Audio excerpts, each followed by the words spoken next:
If you think about the average citizen in the City of Cortland, their primary experience with the judicial system is going to be with the Cortland City Court. In that respect, I can't think of a court that would have more importance for the typical citizen of Cortland than the City Court. It might be something as simple as answering a parking infraction or a minor traffic infraction.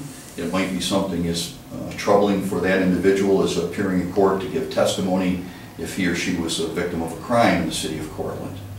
I also think of common experiences that citizens have when they're called for jury duty and go through that experience and perhaps sit on a jury, or individuals who come before the court with a small claims proceeding or a landlord-tenant dispute. Those citizens need to be assured that the judge who sits on the City Court bench has the skills, the background, the knowledge, and the independence and impartiality that is key to making sure that the decisions they receive are going to be fair to each individual who comes before the court. Again, if you look at the day-to-day activities of the City Court, this is probably the most important court for the citizens of the City of Cortland.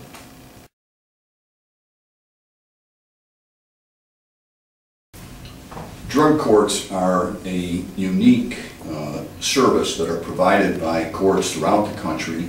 We've been very fortunate that Judge Meldrum was instrumental in instituting the drug court program in Cortland City Court a number of years ago. There are really two primary reasons that we look at the drug programs as critical for a city court such as Cortland.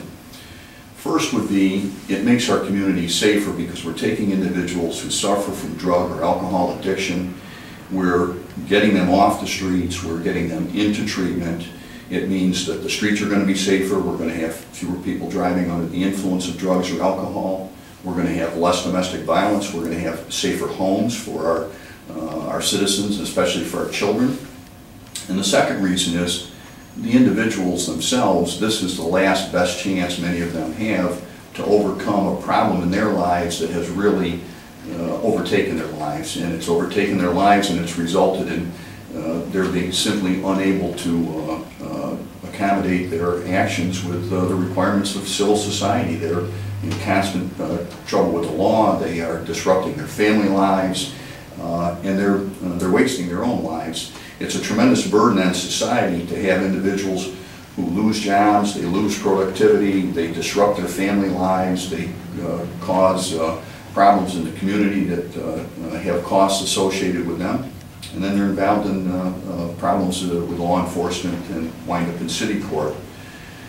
The process, however, for drug court is really a multifaceted process.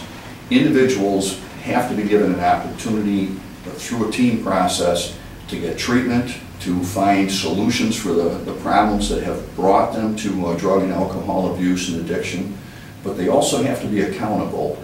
No drug program is going to be successful if you don't have a good team concept, but you also have to have leadership, and that leadership is the judge in almost every one of these programs, and the judge has to be ready and available to step in and swiftly deal with problems if folks are not compliant with the drug program treatment.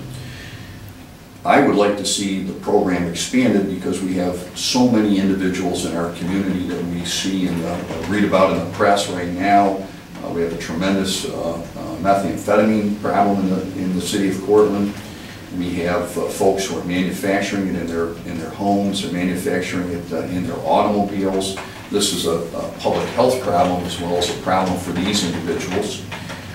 Additionally, we have opiate problem in the city that we probably didn't have 15 or 20 years ago. And if we don't expand it, that problem is just going to continue to grow in the City of Cortland. So I think a strong drug court program, but with strict requirements for compliance, is the key to making that successful in the future.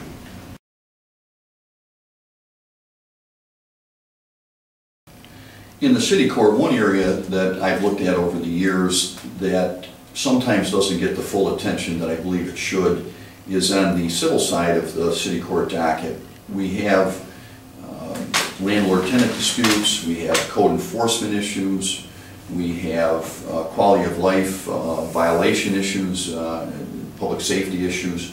We also have small claims court.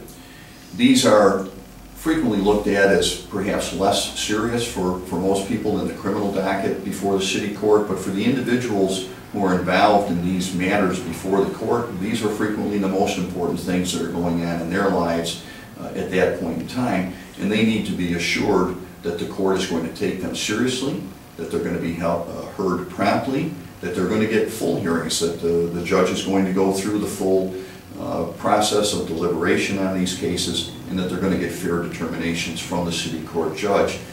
That would be the key area that I would like to see some emphasis on if I'm elected to the city court. I have appreciated this opportunity to address these questions for you. Over the next 6 to 8 weeks, I'm going to see many of you out in the community as we go door to door. I hope you'll be willing to ask me any questions that you might have concerning my credentials and my qualifications to be your next city court judge. I hope that you're going to find that I do have those qualifications, and I look forward to your support in the primary election on September 10th, where I'm hoping you'll give me your vote for city court judge. Thank you.